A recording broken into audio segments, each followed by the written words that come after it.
to bed after midnight? Raise your hand. See?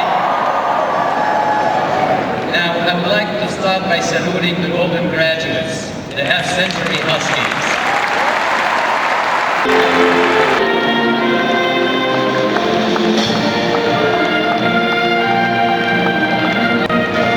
Graduates, we are truly proud of you.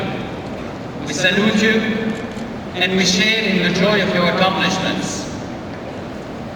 This is the day to celebrate all that you have learned, for that knowledge will help you continue to learn. For your parents, your families, and your friends, your spouses and partners, this morning marked the fulfillment of years of anticipation and dreams. Graduates, join me in thanking them for the sacrifices they have made to help bring you to this moment. Let's thank you.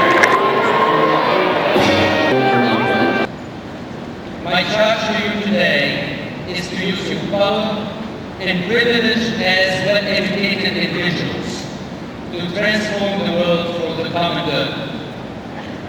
To do this, you must continue to learn as much as you can about our magnificent planet. You can do it through education, through travel, through interactions with people from other cultures. This degree is not the end of your education.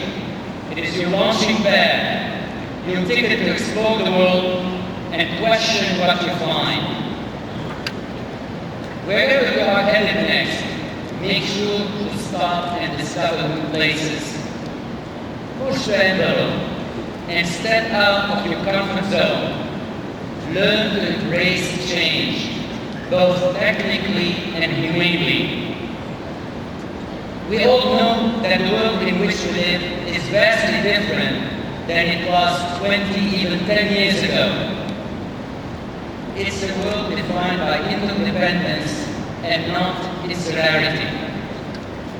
In 1956, before you were born, then Senator John F. Kennedy delivered a commencement speech at Northeastern University, and he urged your predecessors to use their education to help the Massachusetts economy thrive and to bring new leadership and new vision to this great state and the nation as a whole. I would like to mention that if the Senator was giving his speech today, he would also challenge you to bring new energy and leadership not only to our state and our nation, but to this world. For Massachusetts and our nation to thrive, you need to feel as much at home in Shanghai, Sao Paulo, Johannesburg, as you do in your own community. It is clear that each one of you will be challenged to engage in unprecedented ways with the global community, collaboratively and competitively. Think of all the elements dramatically reshaping our world: scientific and technological innovations, the migration of peoples, the change in the balance of economic and political power, global interdependence, cross-cultural encounters. No matter what career you pursue, these changes will touch your life.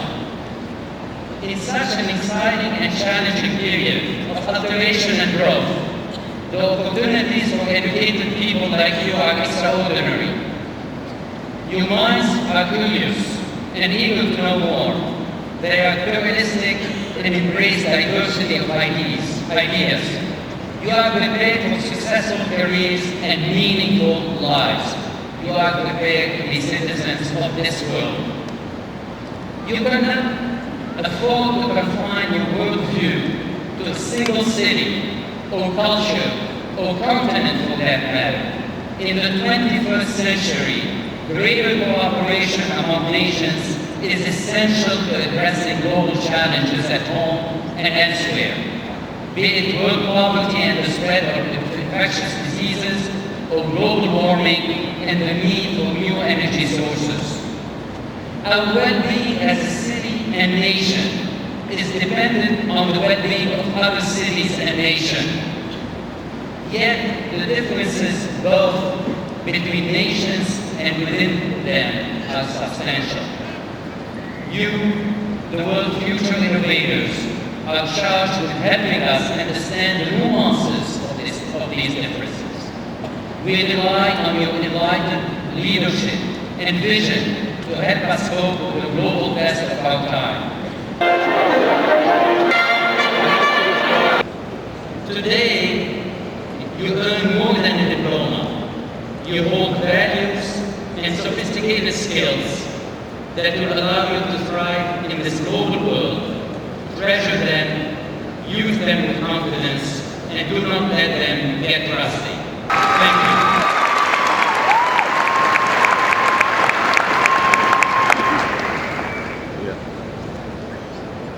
American author Dale Carnegie once uttered the famous words, "When fate hands you a lemon, make lemonade."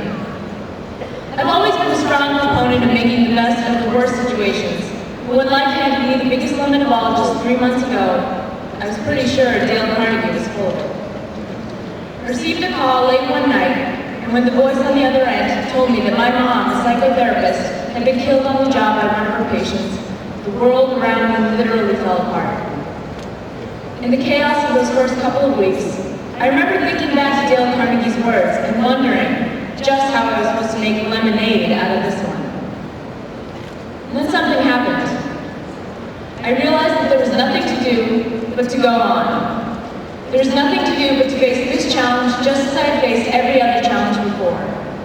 So I picked up the pieces, relied on the support around me, and made my way back to the real world.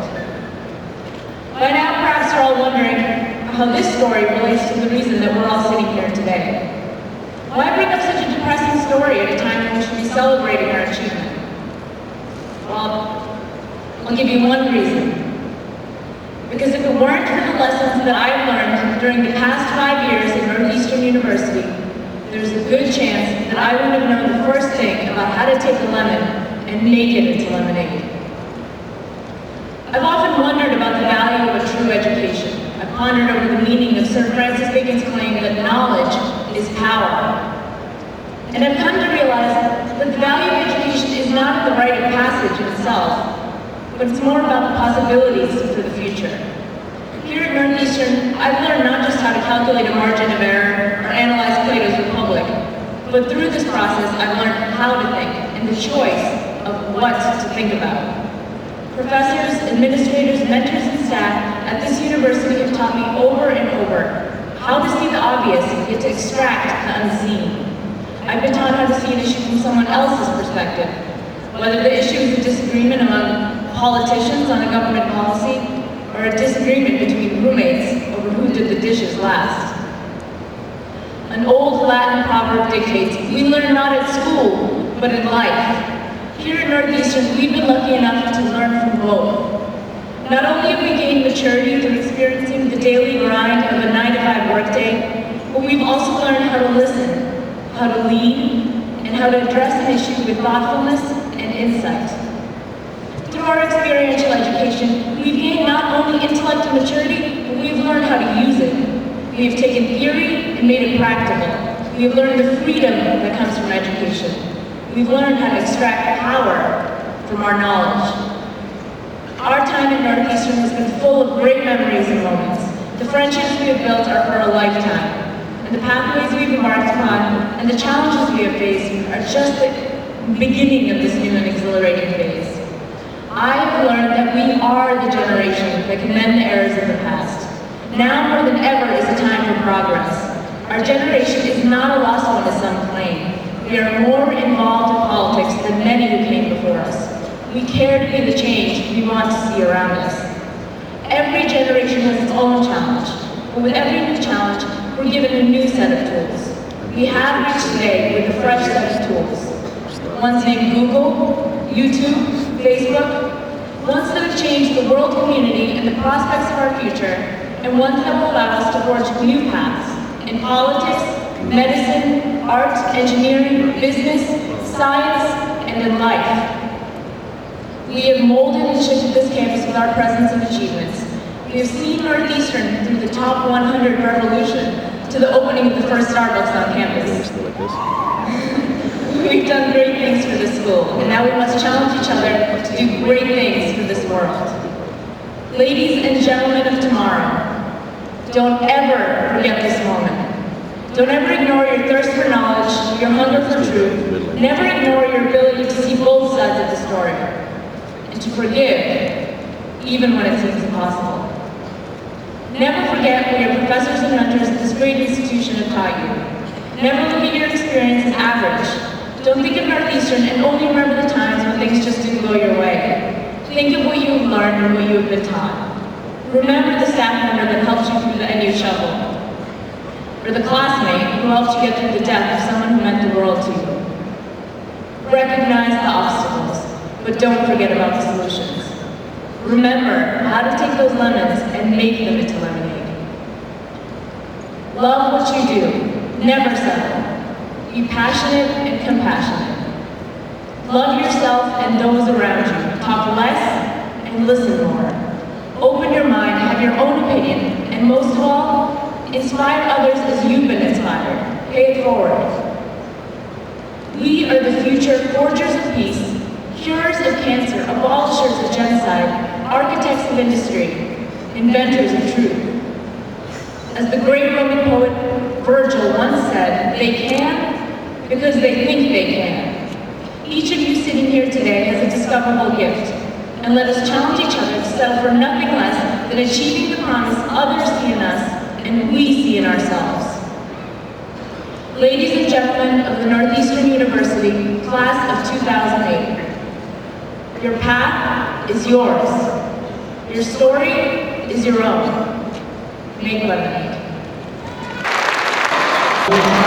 Faculty, graduates, and all of the assembled friends of Northeastern University, it's a great pleasure to be with you on what is truly a magnificent day for the Northeastern family.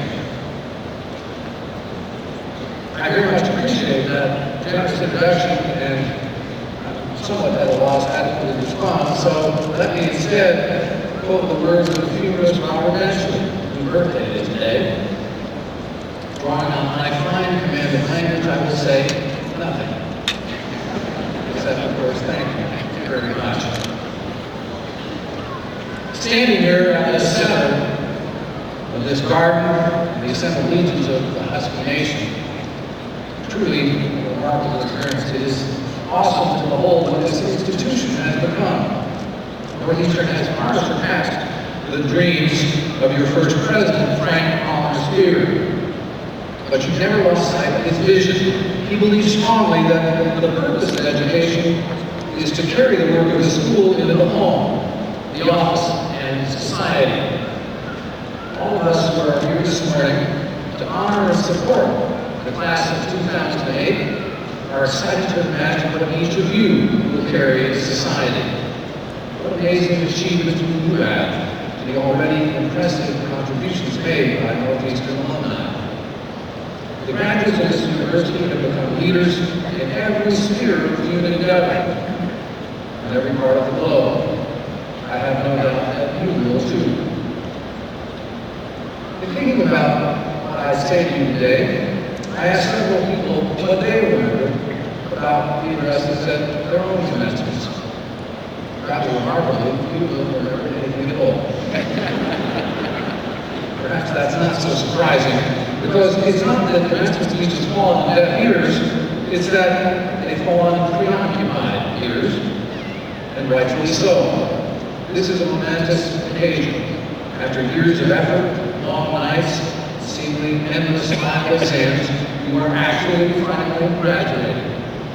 The thoughts rushing through your mind this morning are surely more exciting than any that might be imparted by some elder, pointing out life's do's and don'ts, or admonishing you that now the real work begins. I'm still going to say a few of those things anyway. But if you remember just one thing, remember this: how this day feels. Savor it. Catalog and preserve this feeling of accomplishment and satisfaction. Then when someone asks you, decades from now, what you remember about your commencement, you'll remember this really important part. It turns out some of the most memorable commencement speeches never took place at all, such as Kurt Vonnegut's famous address to MIT graduates, which holds the record for brevity. Supposedly the entirety of his address was, "Wear sunscreen." Of course, Vonnegut never said that, nor did he ever even give an MIT commencement address. And thus is illustrated what life does. Don't believe everything you read on the internet. Just a few weeks ago in Los Angeles, I witnessed a commencement address that I'll never forget. The speech was short, to the point, and enormously moving. It was given by the president of USC to a single graduate, class of 1943. 65 years ago, he missed his commencement to ship off to the Philippines, where he became part of one of the most decisive campaigns in World War II in the South Pacific. That graduate was my father. And his long-delayed presentation of his diploma was meant for all the men and women of his generation who traded pomp and circumstance for reveille, and who gave up their past and talents for olive drab. Perhaps what your relative was among them. Well, my father's diploma, 2/3 of a century after the fact, came with his promises of the future already fulfilled. The diplomas you hold today are fresh and new. You can't know what will happen next. But one thing at least is certain. It is you who will decide your future. And I know that you, like your Northeastern forebears, understand that there are great purposes outside yourself. There are far greater challenges than merely salary and capital gain. I trust that you will devote your talents and skills not only to your own advancement, but also to the betterment of our communities and our world. A half century ago, Erwin Panofsky wrote that a graduate's most valuable possession isn't the general knowledge gained in lectures and reading, or even the more intimate familiarity gained in one's major field of study. It is rather the ability to turn oneself into a specialist in any domain you choose. And in so doing, you have mastered life's most valuable skill. Knowledge is the universal currency, and it will never be valued. It's the final servant of our time. And you not only own much of it, but you require the ability to make it. In essence, you are your own mint. And never has the gift of lifelong learning been more valuable. In years past, the things that one learned could be counted on to remain somewhat constant. At least the facts acquired in school would be valuable long enough to sustain a career. But the technology is changing all that. The workplace knowledge and skills we acquire now have a much reduced shelf life, and learning must constantly be refreshed. And now I will present you with this diploma.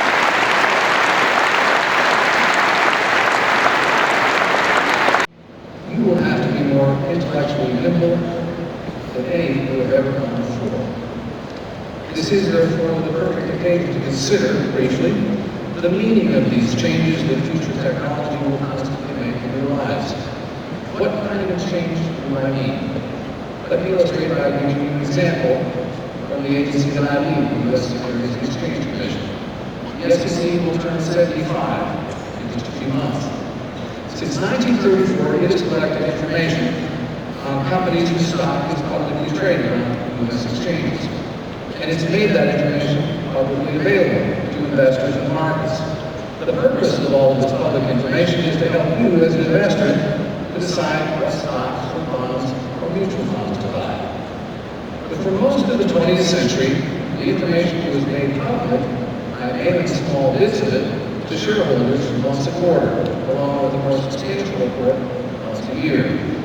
If you wanted to actually see the complete filings with the SEC, you had to come to our office in Washington and inspect it in person. In the 1970s, the SEC designated a handful of public reference rooms around the country, but it was still exceptionally difficult and expensive to get to see the documents themselves. Then in the 1980s, when Apple was introducing the Macintosh and IBM gave us the PC, the Securities and Exchange Commission started planning for companies to file their reports by computer. The new system was called EDGAR, or Electronic Data Gathering and Retrieval System. And although it was essentially just an electronic filing pattern for the 1930s or paper forms, EDGAR brought us into the computer age. But the most important part, for our purposes this morning, is that the SEC's new technologies took over a decade to implement. The SEC's transition to the computer age was so slow by today's standards that you could almost sleepwalk through it. This is not the kind of change I'm talking about that will characterize your future. Your world is going to be marked by change at truly blinding speed. Think about how different your experience has already been compared to the SEC's transition to electronic filing that I just described. During your adult lifetime, the internet has been a given. And if I might take a moment, personal indulgence to note that cause of mine has been tax-free. Keeping the tax collector out of your email is one of my most cherished accomplishments in Congress, and I pass the mantle of that cause.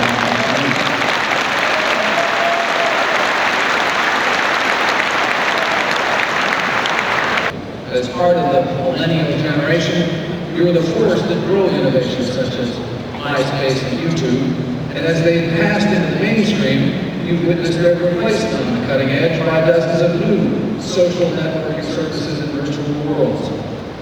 No sooner are these new technologies introduced than they surprise their creators by proving their usefulness in surprising ways. For example, the latest peer-to-peer networking services are becoming powerful tools for sharing information in healthcare. And they're serving as sites for global intellectual collaboration in science, in humanities, and in business and finance. They're even a boon to organizers for charities and social service providers. And of course, it won't stop there. Here's a glimpse of what else might be in store. For starters, there's teleimmersion, which combines virtual reality with collaboration technology, so that you feel as if distant individuals are actually right there with you. Your laptop will no doubt become a lumbering relic. Computers will be wearable, blended into the fabric of your clothing, making obsolete even Vonnegut's apocryphal advice to wear sunscreen. Sunblock will be out, pop-up blockers in. There will be sensors both in your environment and in so shoes on your person that record all the sights and sounds around you, so that anything you experience can be retrieved and relived. A virtual automatic diary. You can only imagine the applications for elderly people with short-term memory problems, or people with autism and hearing and sight disabilities. You even have a surefire way of remembering your commencement address. This is the kind of breathtaking change that will be a distinguishing feature of your life. For all of the good that these changes will undoubtedly bring, there is a disturbing Orwellian potential too. Keeping that in check will be a grave responsibility of yours. Perhaps technology's greatest impact won't be on the gadgets you carry, but on your own health and lifespan. The odds are perhaps half of this class of 2008 will live to be 100. Of course, living longer means saving more money to survive through a much longer older age. For those of you keeping track, yes, this is the part where the SEC Chairman gives you fatherly advice about money. So listen up, I'll make it short. The fact is, most Americans do a poor job of planning their finances for the future. And given the daunting demographics faced with Social Security, you're going to need a plan. You better start now. One great resource is the SEC's online investor education program. Check out what the $50 in just one graduation card from your aunt can turn into by age 70 if properly invested. Then check out the tips on how to avoid scams. And while you're at it, show your grandparents our senior anti-fraud initiatives. Most importantly of all, you'll soon be able to exploit the SEC's new technology for investors that's leaving EDGAR in the dust. In just the last few years, a lot has changed with the Securities and Exchange Commission when it comes to technology. Today, the time from concept to consequence is no longer measured in decades. Sometimes it's just a matter of months. And And right now, we are on the threshold of completely remaking financial disclosure using interactive data. Instead of an electronic filing cabinet for 1930-style forms, every item with an income statement or balance sheet will be individually searchable and downloadable. The information that companies provide to investors will be infinitely more useful than ever before. You and the entire marketplace will be able to compare any information you choose for thousands of companies in an instant. We've come a long way from the days when, in order to look up corporate information, you had to personally visit the SEC's public register. Very soon, RSS feeds will send the latest SEC filing to you on your desktop or your email without more than having to ask for it. But future tools such as this that will automatically gather information to do other tasks, whether helping invest or in any other area of life, will never eliminate the need for thought. In fact, these new tools will depend upon your knowledge and creativity to use them well and to guard against their misuse. It will be those with intellectual curiosity and a commitment to a lifetime of learning who will master this new world of interconnected knowledge and who will thus have the opportunity to bend it into the service of their fellow human beings. As the ancient proverb tells us, we are more than the sum of our knowledge. We are the product of our imagination. So imagine your future. It is tangible because you have learned how to learn. We are proud of you. Make the most of what you've been given and what you have earned. And if not some beautiful name learned some years or decades from now, any of you remember something that I might have said, I'd love to hear from you. Congratulations to the class of 2008. Godspeed.